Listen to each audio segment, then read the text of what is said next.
New Thought Media Network. We are a global broadcast network of positive music, media, and entertainment, inspiring humanity's evolution along the journey of enlightenment and creating a world of love, peace, empowerment, and prosperity for all. New Thought Media Network. Positively inspiring.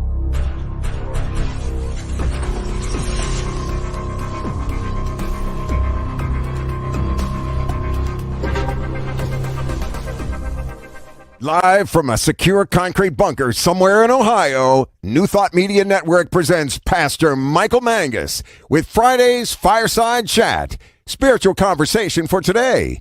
Here he is from the secret radio room, surrounded by thousands of watts, Pastor Michael Mangus.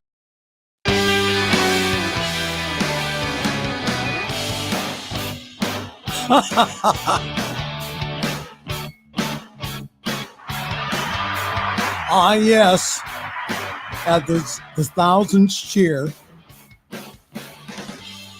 Well, good evening to everyone across the United States and also around the world. Once again, it's time for another fun-filled throwback and yes, guaranteed exciting edition of the Fireside Chat here on the New Thought Media Network. Listen, folks, we're live, okay? Stuff happens. Well, I think I got all the technical stuff taken care of, so that's fine. So we do have a guest this evening here on the Fireside Chat, someone who we've had on Jim Webb's show. Author and speaker Henry Harris will be right with us here in just a few moments. We're going to be respectful of his time here. We're not going to go through all the news tonight, but we will do a couple of news articles. Good to see everyone with us tonight. Again, sorry about the technical challenges, but again, that's what happens when you are live. Well, a couple of stories I wanted to talk about this evening in our shortened version of the news, and that is the will of the voters. Ohio Republicans pledged to push back on abortion and marijuana issues. Isn't that interesting? Well, this is from my home state of Ohio. So again, anything from Ohio, I like to at least bring up here on the news. A majority of Ohio voters on Tuesday chose to enshrine abortion rights in the state and also to legislate recreational marijuana. Almost immediately, the top Republican officials here promised that they would try to unravel what the voters approved. So the unofficial results for both issues 1 and 2 are right around 57%. Now, what I find interesting is that, especially on issue 1, which is codifying the right for women to have safe and legal abortions here in the state. This is from a representative, Representative Huffman from the state of Ohio. He said, "Life is worth fighting for. As a grandparent of 8, the life of the baby is always worth the fight," Huffman says. The national abortion industry is funded by wealthy out-of-state special interests that spend millions, we're going to talk about that, millions to pass this radical language that goes far past abortion on demand. This isn't the end. It really is just the beginning of a revolving door of ballot campaigns to repeal or replace issue 1. Democrats here in Ohio, for their part, says that the election proved Ohioans support abortion access and don't want the GOP-controlled legislature to restrict it. Says, "I never understand and never underestimate what this Republican supermajority that is drunk on power, what they will plan to do," said the House Minority Leader, Allison Russo. She's a Democrat from Upper Arlington. She said, "But at the end of the day, the people of Ohio have spoken very loudly and clearly on this issue, not just tonight, but also in August, that they want abortion rights and they also want personal freedom." So I'd like to say this to Representative Huffman and others. If you really want to promote life, pass legislation that promotes childcare, that promotes education, that promotes food subsidies. When individuals say that they are pro-life, they really mean that they're pro-birth.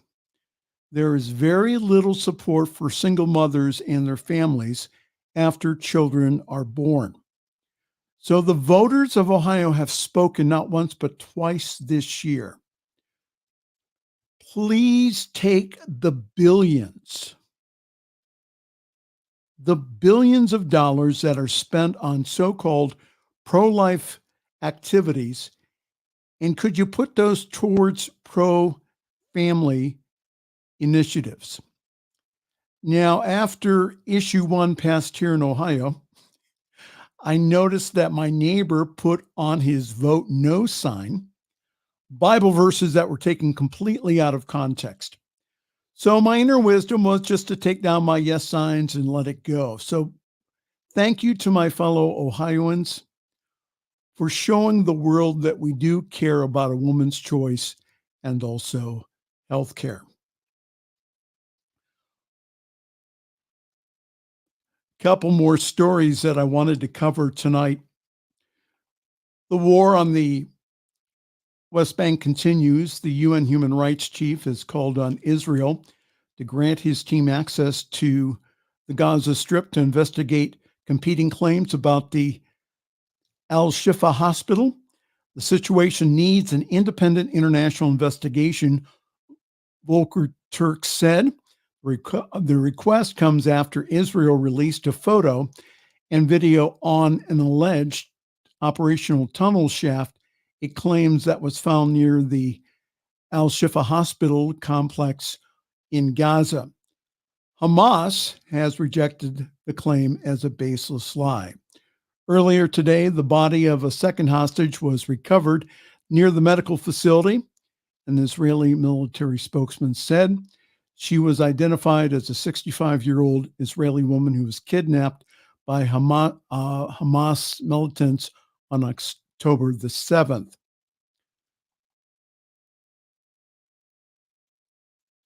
So this has caused backlash and also protest in our country.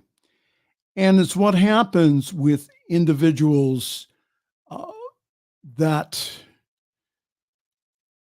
feel that they need to take some type of retribution. They usually take it out on, unfortunately, not the individuals who caused it, but in the case in our country, they take it out on Israelis and also Palestinian individuals.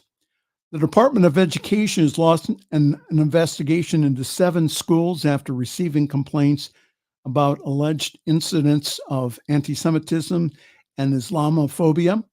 They are the first investigations of this kind by the Department of Education since the October 7th Hamas attack. At the conclusion of the investigations, the department will make recommendations to the schools, which risk losing federal funding if they don't comply.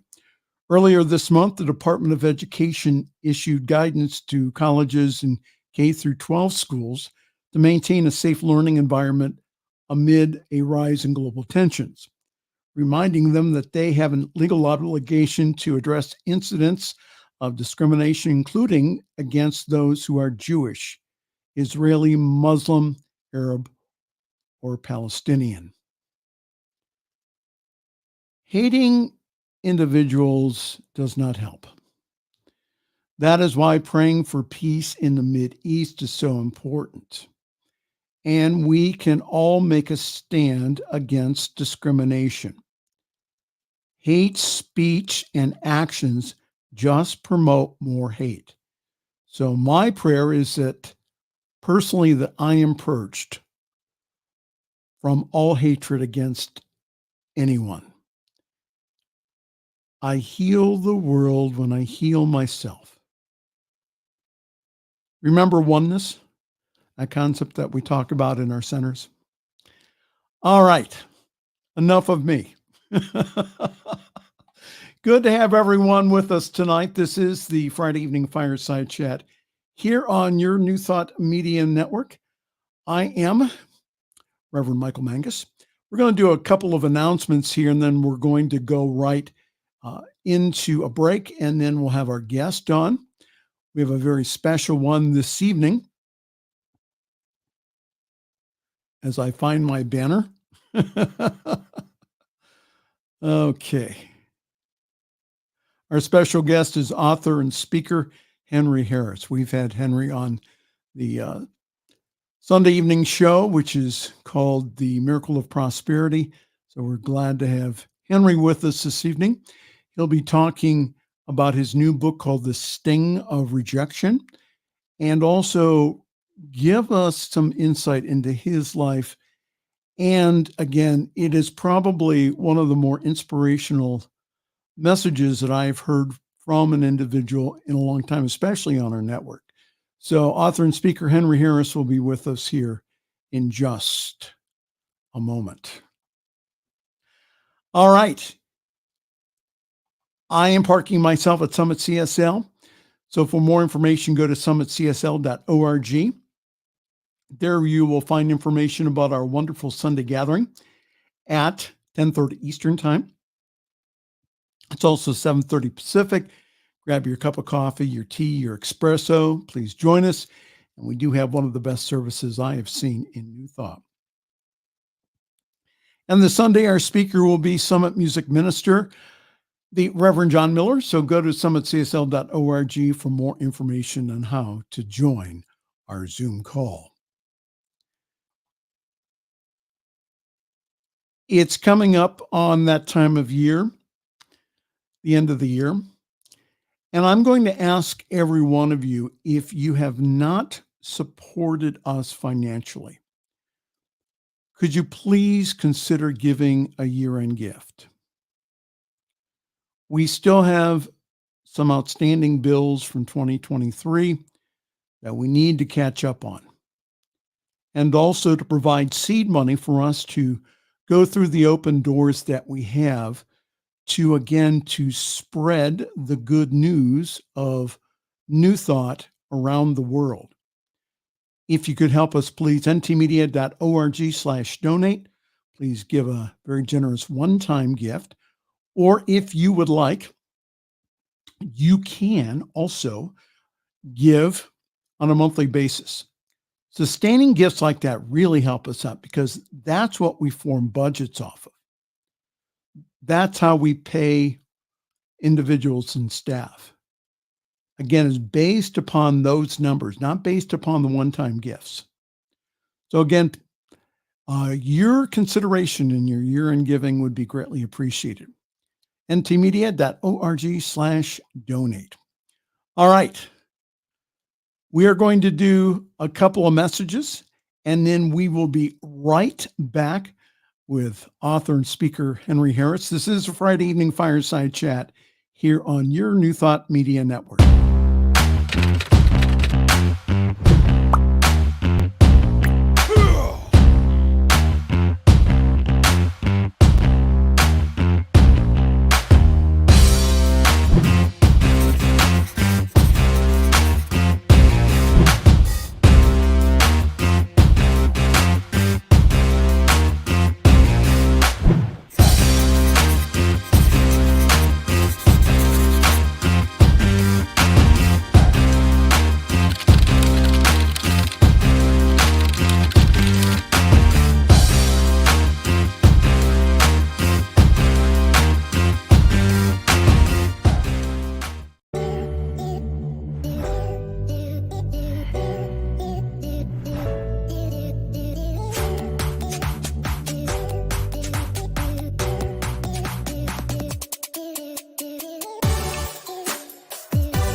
The views and opinions expressed by Pastor Michael Mangus are generally right. However, they are his own and do not reflect the views and opinions of New Thought Media Network, Centers for Spiritual Living, or any other person living or dead. As they say in the 12-Step Recovery Program, take what you like and leave the rest. Here again is Pastor Michael. It is a real honor this evening to have on a gentleman who does not do many interviews. Brother Henry Harris is an author. He also is a speaker, and he has a we call it in the church a testimony, but it's a really wonderful story about how that he has overcome rejection in his life. The new book coming out here next month, in January, is called The Sting of Rejection. And what Henry is talking about is how to overcome that, how to take a no and keep on going. It is my honor to have with us this evening, all the way from his home studio with his white microphone, of which I must confess this evening, Brother Henry, I am a little jealous of Brother Henry Harris. Good evening, sir. Welcome to the New Thought Media Network and the Friday evening Fireside Chat. Well, Michael, thank you so much. It's such an honor to be with you tonight, and I don't take it for granted. So thank you so much for this opportunity. All right, so let's talk about now. Again, you've had a YouTube channel for many years, and that you received coming into this. Now, you come from a Baptist background, is that correct? Baptist and Pentecostal. Baptist and Pentecostal background. So what was it like growing up in the church as a Baptist and also as a Pentecostal? Well, the Baptists were more quiet. But I was raised in a church setting, and up till I was up to the age of 17, 18, I thought the whole world revolved around church. And I'm kind of find out that the whole world didn't revolve around church. The world was so much bigger and brighter, and there was so much more to just revivals in church and youth camp. I was participating in all of that. So my parents pretty much raised me in the fundamentalist, movement. I was part of Christianity growing up. I attended a Baptist church. Then we went from that to Pentecostal church, and I have to say it was a pleasant experience. So what happened to you? What was your kind of change in viewpoint? Your Christian views, from what I understand, have shifted over the past several years. So talk to us about what happened to you, and then how did they start to shift? I would say that I have a good friend named Cal Butler, and he always says thinking is good. Well, come to find out, Reverend Michael, that growing up in the fundamentalist camp, you were forbidden to think for yourself. You were forbidden to ask questions, in Yes.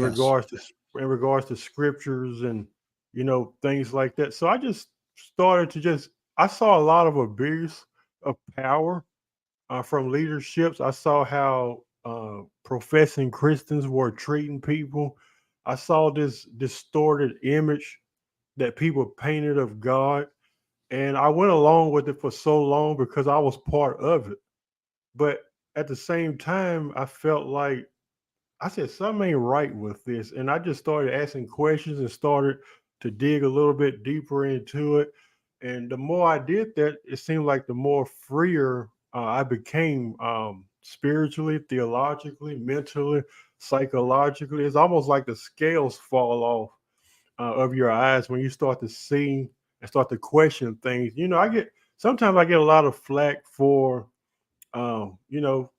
challenging the religious system. But at the same time, I'm not doing it to attack people or to hurt anyone. I'm mainly just against, manipulation, abuse, and anything that's not of love's kind. Right.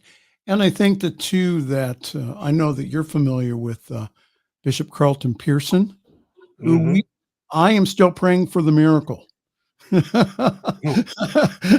I don't care. I'm still going to pray for the miracle, my ordaining bishop. And it's just that this is what I've seen with people who have shifted their beliefs or shifting, is that what happens is that, again, they're called a heretic by the church because they do ask questions and they do find out that the Bible in and of itself is a very wonderful book or library. Hmm. However, that there is discrepancies in it. There's discrepancies in scripture. There's discrepancies um, about the prophecy of Jesus. Again, if you take scripture from the Old Testament to the New Testament, like done especially in the Gospel of Matthew, the one verse says that the Messiah will be born from a virgin. And again, quoting Isaiah. That's not what Isaiah was. If you go back to that verse and go back to the original Hebrew, that's it. It was a young woman, a young woman.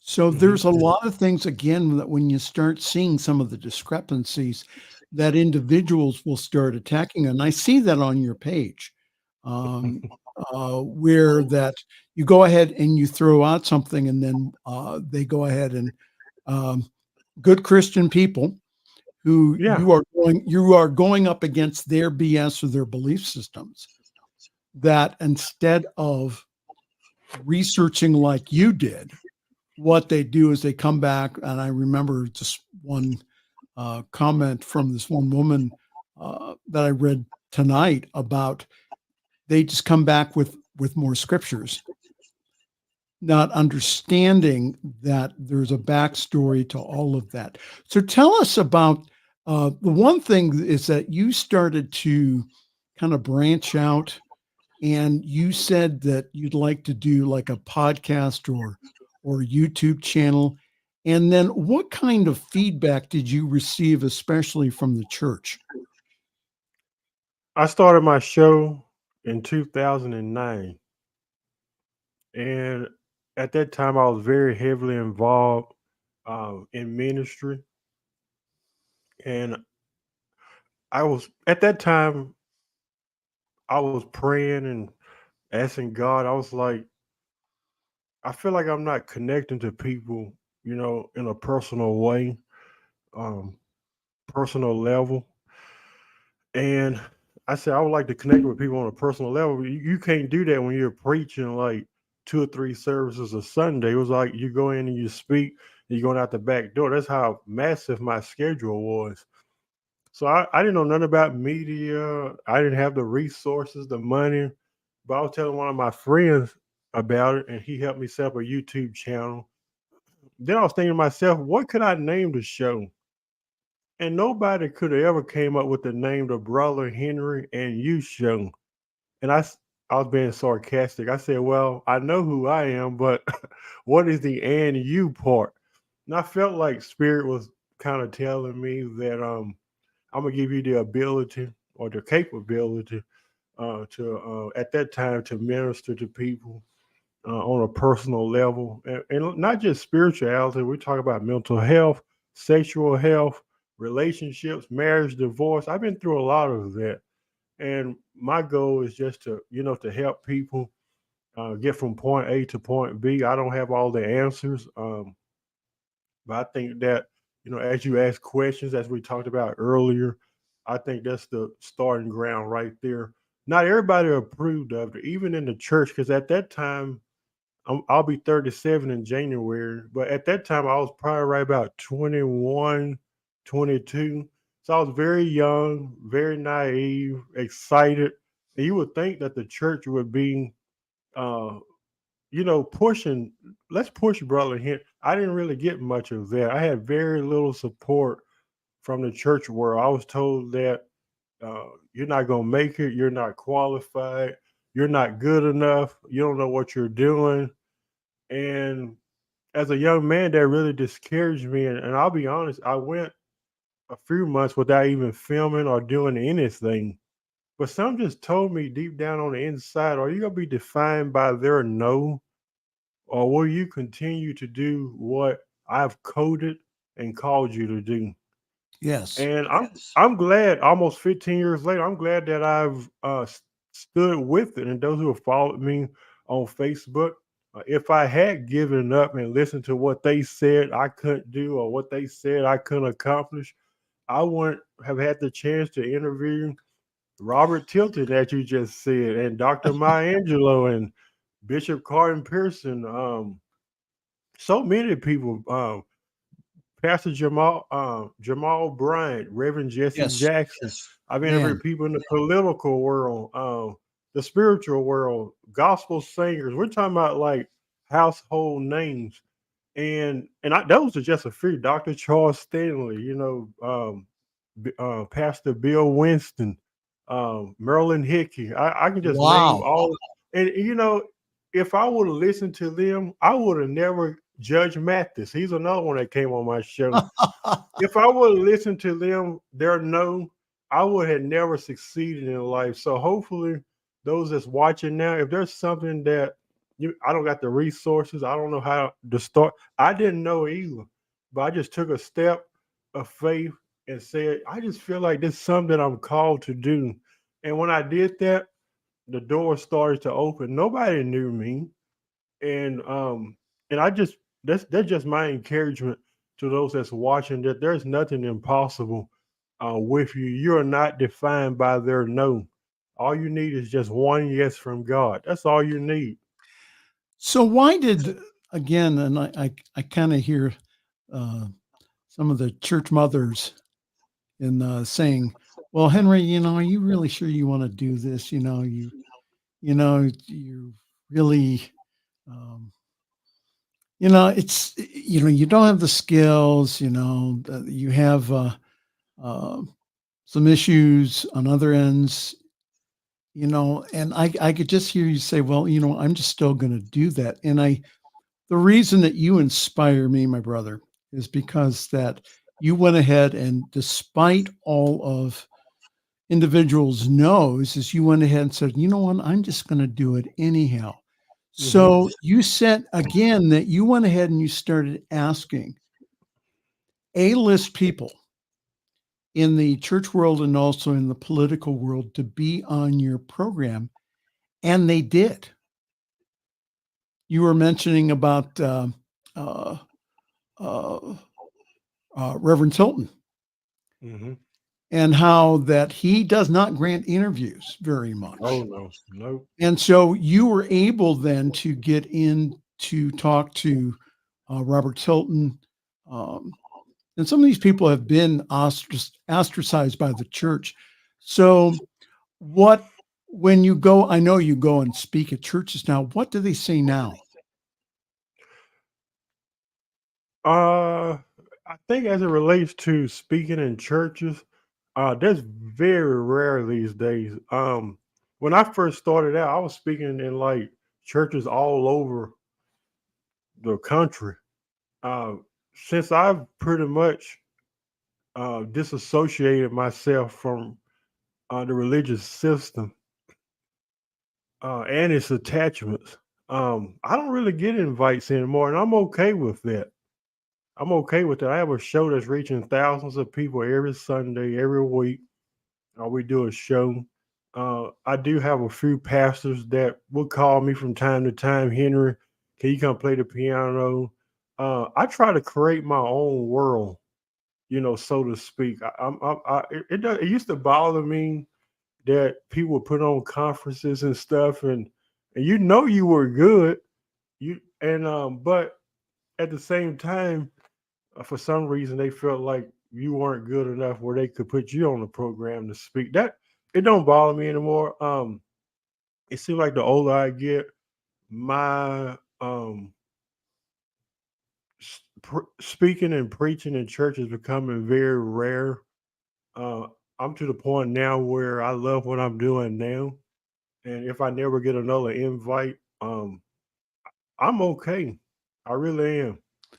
So now you taught yourself how to play the piano. How did that come about? I started playing the piano when I went to Bible school. I went to Bible school in Yeah. 2007, and we used to go on choir tour. And my piano teacher, Cheryl Mosier, well, she wasn't my piano; she was a choir director. Everybody had a part, and she said, "Well, we got everybody doing a part. One played the saxophone, one played the drums. I would do the speaking because they knew I was a preacher at that time. I would do the speaking, and they said we need somebody to play the piano. So I learned this one hymn called "Over in the Glory Land." I don't know if you heard of that before. So I've learned that, and then I started to sit. We used to stay in parsonage at different places, and some of these places, the church was on the same place where the parsonage was, and the Hmm. church was always open, and the piano was in there. I was like, I really like this. So I started playing and playing and playing, and pretty much just self learned different worship songs and jazz, and I just kind of sat there and just kind of felt that out, and that's pretty much how I developed my talent in playing the piano. How wonderful. And again, that uh, I hope this is inspiring you for you to take action too in your life. If there's something that you want to do, go do it. Please Yeah. just go do it. And I tell folks, I went back to school when I was 57 to go back and get my master's degree and also to go through formal ministerial training, of which I did not have up until 2016. So I just went Mhm. ahead and did it and just put one foot in front of the other. And that's what I really want to encourage everyone this evening, by having Henry on, is that you go do what the Lord Spirit tells you to do. You are here on purpose. You are here on mission. You are here to shine your light. And like Henry, is that there are some people who are not going to like your light, and that's okay. That really is. You can go ahead and you can let them go. So, Henry, talk to me about how you became an author. What happened there? I always love to write. If my teacher is on Facebook, she'll tell you. As a kid, I used to just write all the time. I never thought I'd be an author though. I've never been one of those people that's like, oh, I want to do a show. Or I want to be an author. I want to do this because everybody else is doing. I've never been that type of person. But I've always loved to write because um I'm very creative in thought. It plays out in my head, so to speak, like a movie. What to say, and I can sit there for hours and think and write. So I would say pretty much that passion developed um, at a very early age, attending school. So that caused you to write your first book. Tell us the title and why did you write that? My first book, I believe, came out in 2022, Facing Our Wounds. Uh, there are so many people. We are a traumatized people. All of us have been traumatized. Well, that's by religion, by a bad marriage. We've all been traumatized in some way. So that book pretty much focuses on trauma, but also it focuses on pain because trauma is a universal language. It's something that we've all go through. The title of the book is a little bit triggering because it's called Facing Our Wounds. And typically, um, many people do the opposite. Instead of facing our wounds, we do what? We go the opposite way. We don't want to revisit what traumatized us. So what that book does is it helps get people to a place where they can learn how to navigate and deal with the trauma in such a effective way that when and if it does come, you'll know how to handle it. So what I've noticed, especially in the church world, and I've done this too, is go ahead and put a good, the spiritual Band-Aid on all my past hurts, thinking that, okay, well, the Lord will heal them. And then they come up to bite me as far as with any type of, for me, it was addiction. It was depression. It was anxiety. So what is your opinion about individuals putting on the spiritual Band-Aid, and what is the solution to that? I would say, because I deal with depression from time to time, or at least I feel depressed, like literally for no reason. I feel like the church, I guess I would say, I feel like the church by large is really not a safe space for people in regards to mental health and depression, because I've been in a situation one time where I was very depressed, and I went to this individual that I was extremely close to, and all she could tell me was, "Well, it's a demon, it's a devil," and I was like, it really made me feel like very low, like in the time of desperation where I really needed help and really needed assistance. I didn't really get that, and most believers today, they're not, when it comes to logic and reasoning and just sitting down at the table and just saying, "Hey, these are my struggles." Who can one go to that's really struggling with depression in the Christian community? I'm finding it very few in between, and I'm not saying it doesn't exist. There are spiritual communities out there where you can. But I just think, and growing up in church where depression was demonic, mental illness, you got a demon, it's a devil. They will always write it off, and they'll do their little prayer, spit up in a bucket, speak in tongues over them. And I don't know if I believe in that. Just, I mean, to be honest, because it's like, because I just feel like the solution probably should be to find someone that's a safe space where you Yes. can go, to, and well, they could be a therapist. If you got to pay a therapist to be quiet, they get paid to be quiet. They can't tell it. Go to a therapist. It's hard today to go to a pastor or to um to someone, especially in the religious community. And I can talk about that because I came from that. Because they're going to diagnose you as it's a devil, or it's a spirit, it's a demon, and sometimes you just need somebody to just, can you just be real with me just for a moment? Because it's just hard to relate to people um, who over spiritualize everything. Yeah, I know that for myself, that especially going through formal ministerial training the past few years, is that um, I think that overall pastors are being trained better if you Yeah. go to a seminary, and that they're learning to recognize mental illness and know it's not the demon that you need to have prayed out of you, but how can we show uh, the love of Christ? How can we show the love of Jesus in that situation, rather than to go ahead and to, again, to demonize an individual because they have feelings of depression? And um, again, I've been in the church world too for a long time, Brother Henry. And that's what I've seen too. I've seen again that, and some really bad counsel coming from the pastor's office, um, There, especially there are about. there are also Go ahead. churches. Oh, I'm sorry. There are also churches too that do have mental health departments, and I really love that.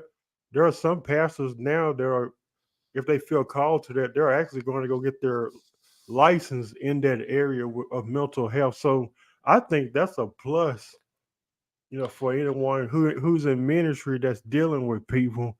They should have a department or something. I know a lot of churches don't, but I just feel like everything is not a demon. Right. And also, I think that too, the chaplain's training now. when you are trained to be a chaplain, that you're trained to love everyone, no matter where they're at. Don't try to change them. Don't try to proselytize them. Just again, be where they're at with their beliefs, and then have them, with their beliefs, have them use those beliefs to get better, to support their recovery in whatever way that is. So tell us about the new book coming out in January called The Sting of Rejection. What made you want to write that as your second book? Well, The Sting of Rejection is a book that will help people to live their lives from the inside out instead of from the outside in. Often people ask me, well, what does that mean? Oftentimes we put a lot of emphasis and focus on the outside. Let me give you some examples. Um, they don't like me. They don't affirm me. They don't accept me. They don't approve of me. All these things that we look for on the outside, when it's such a beautiful thing where you can give to yourself what you're looking for in other people. So the book will help you to live your life from the inside out and actually kind of revert and ask yourself, do I even like who I am? Have I fully embraced and accepted me? Do I validate myself? And that's what the book pretty much does. It helps you to do that. And also what it does is I feel like um, I feel like a lot of people are hurt in the area of rejection. If you look at the cover of the book, it shows a man standing pretty much in the desert alone. And we've all done that. Rejection has become a place of identity for many of us. It's become our home, and we feel like it's going to always be this way. Isolation has become an identity for many people. But I feel like we don't have to stay there. We Those are experiences that we may go through, but we are not those experiences that we may face. Unfortunately, when we don't know who we are, we become vulnerable and open to what people say, feel, and think about us. So the book will help to get you out of that area of what people think, feel, and say about you, because when you know who you truly are, you'll tell yourself, I will not accept anything that doesn't match the truth of who I am. Well, who am I? Who are you? I didn't know who I was at one time. And then I had to look myself in the mirror as I was writing this book. I said, Henry, I know you feel this way about yourself. But he said, but I felt like in my heart, I felt I was saying to myself, uh, you feel worthless, you feel lost, you feel abandoned, you feel isolated, you feel alone. And I started to tell myself, I'm pure of heart, but I make mistakes. I'm pure of heart. I'm good. I'm amazing. I'm awesome. And a lot of times it's hard to believe those things when you were bullied as a child. And I talk about that in chapter one. Chapter one is called The Root of Rejection. I go all the way back. Um, when you have dealt with rejection as a child, it makes it so hard, especially when you're going into and as I was writing this book, it explains so much about, you know, why maybe I had to go through two divorces in my life, and why relationships haven't worked out for me at from time to time. And I think a lot of it was just rejection. I took my that what the rejection I dealt with as a child into my adulthood. So I'm so glad that even though it hurt, even though it was like ouch, even though it was a sting, I had to I had to deal with it. And that's why I'm calling it the sting of rejection. There is so much more to this book than that. And I'm so glad you asked me the question. Well, you're welcome. And I think that a lot of people um, do deal with that. I mean, I'm a survivor of abuse and also bullying.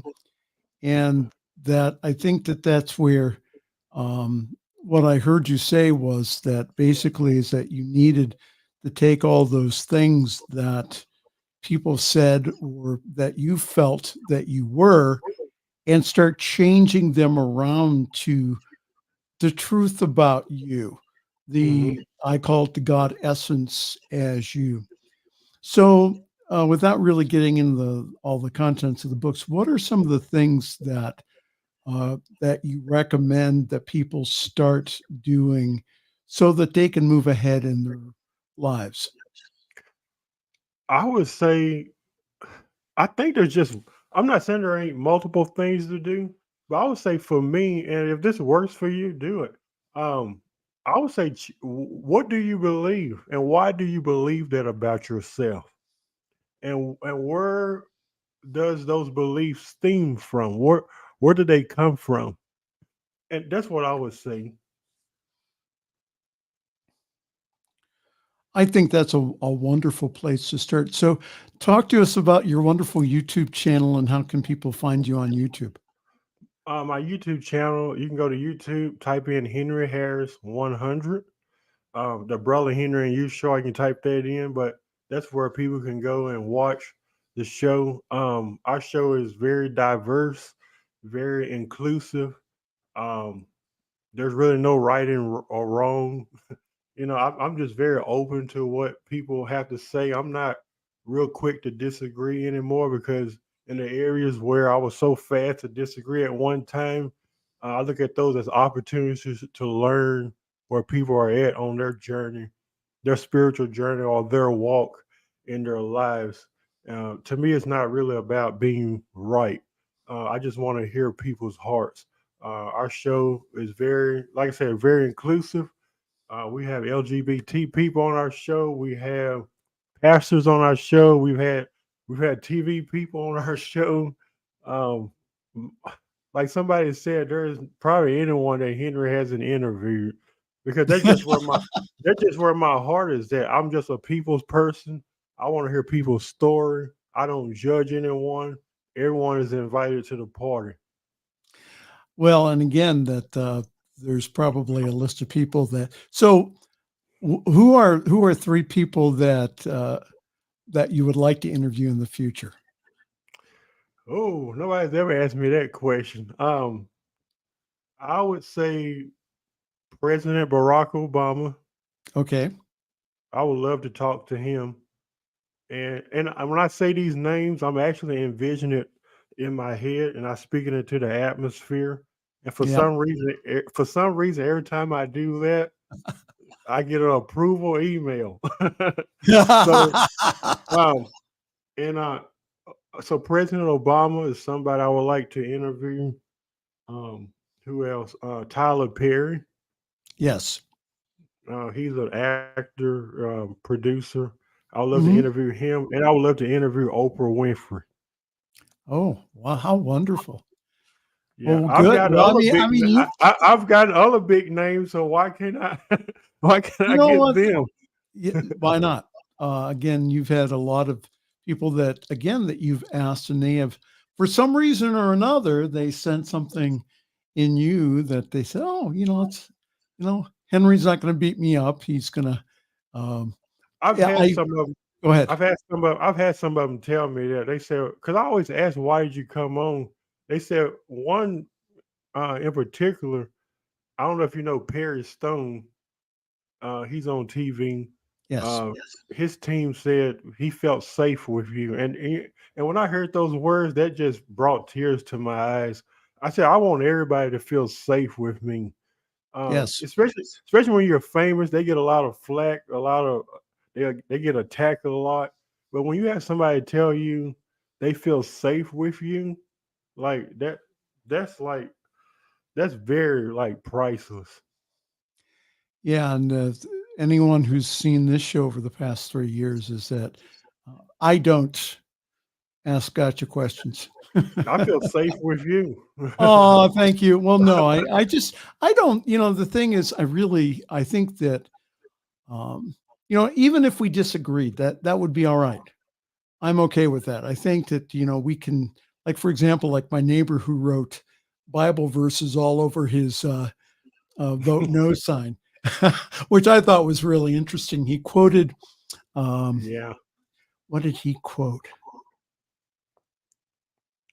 He quoted Exodus 20:13, which is thou shalt not murder or thou shalt not kill, and also John 3:16, which I Oh thought my. was really interesting to put on a sign after that. Again, did Jesus mention abortion in the New Testament? Of course not. And Mhm. also that there's, I don't know. I think, caring about women and their choices for me is important. And I think that too, that we need to also provide support for single mothers who decide to go ahead and to bring their unplanned pregnancy to full term. I don't see that yet. Yeah, I see. it's Go their ahead. bodies too. Well, how as a man, I'm just speaking as a man, how as a man, because I don't have that choice, but how can I make that choice for another individual? That is made between them, their God, if they believe in one or not, and also their doctor. That's not a Yeah. decision that's for me to make. And so, what I encourage individuals to do, especially, uh, we offer on this program, we're real, and we offer hopefully some solutions that, again, that we speak into the atmosphere of, again, of being pro family, of supporting um, single moms, especially and also for men, especially in spiritual communities, to be the father for uh, for young men and women, to be there for them. Henry, our time has flown by. Is there anything you'd like to leave our audience with tonight? Yeah, I would just like to say, just be encouraged. Know that you are amazing. You're pure of heart. There's nothing that's impossible for you and with you, and I wish you the best. Oh, can we get an amen from everybody? Amen. Amen. Hallelujah. Amen. Amen. See something that people don't understand is my first few years in church, coming back to church, were in mostly black churches where I was the lightest skinned individual in the room. So we used to have church sometimes 2 and 3 hours. Ooh, yeah. I Ooh, believe it. yeah. I believe it. I believe it. Henry, again, thank you so very much. The book is coming out in January. It's Uh, coming out in January. We're gonna have a lunch party, I believe, January the 4th. mhm. I'll send you that link, and Yes, please. I'm gonna be sending it out early, and it's just a link you hit going, and then once it premieres live, everybody will be notified. We have some special guests. The keynote speaker is Reverend Dion Boyce. We Okay. have some Dino Carsonoxus, the famous piano player. He's gonna be on. We Dino. got a lot. Oh yeah, we got a lot of. Wow. Yeah, he's been on my show a few times too. So we got a lot. It's gonna be a real. It's about an hour and 20-minute event. There's gonna be some singing, some meditation, a little bit of everything on there. Yeah. People giving some encouraging words on what rejection means to them. But it's gonna be a great lunch party, January the 4th. So everybody should be expecting to get that link here soon. Dino Carcinakis, who used to be the piano player for For Catherine Coleman. Catherine, yeah, Coleman, he's come on another, my show about 4 times. yes. Yeah. Talk about an interesting past. You should read something about Catherine Coleman and all the stuff that she had to go Oh through. I yeah, mean, oh yeah. she was not an overnight success, had a divorce that she went through and a lot Mm-hmm. of other things, but she kept on, keep on keeping on. And that's Mm-hmm. exactly what she did, And I want to say this to everyone out there again, if you have a desire in your heart, and especially if it has not gone away, please go do it, because Yeah. that's a Well, spirit in you saying, just go do it. and you will be supported on the way. You will be guided on the way. And again, that there's any way our network can help. Again, prayer at ntmedia.org. We also have counselors and pastors that are available to talk with you, to support you on your journey. And so if you don't feel that you have a church home or you have support, you do here. Believe me. Brother Henry, I'll see you in probably around a month on Jim's show. Again, thank you so very much for being on our program this evening. Looking forward to the new book, The Sting of Rejection, which will be out in January. And again, thank you for being the bright light that you are in the world. Thank you. God bless you. And would like to encourage everybody to watch Friday's Fireside Chat with Reverend Michael. Oh, thank you, sir. All right. Now you stick around. Now I'm going to close up, but you stick around. I'll be right back. So again, thank you everyone for being with us this evening. Sorry about the technical difficulties to begin with. Hopefully that we'll have other people watch the show then afterwards. Again, for your year-end giving, if you could consider again a gift, a one-time gift to this network, the New Thought Media Network, where we're able to have on wonderful people like Henry Harris, where we're able then to encourage you to be the God being that you are. The Christ within you is the hope of glory. So we'll talk more about this as Christmas comes. But again, if you could consider us, please go to ntmedia.org/donate. Really appreciate your support. And thank you for partnering with us.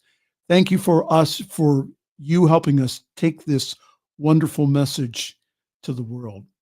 So on behalf of myself and also Brother Henry, I am Reverend Michael Mangus. I'm going to wish you a very pleasant good night and also sweet dreams. Thanks for joining us this evening for Friday's Fireside Chat with Pastor Michael Mangus. Join us again next week at 8 Eastern, 6 Mountain for more spiritual conversations for today. For more information and replays of past shows, please visit the New Thought Radio and Media Network's Facebook page. Until next week, may God bless you richly and abundantly.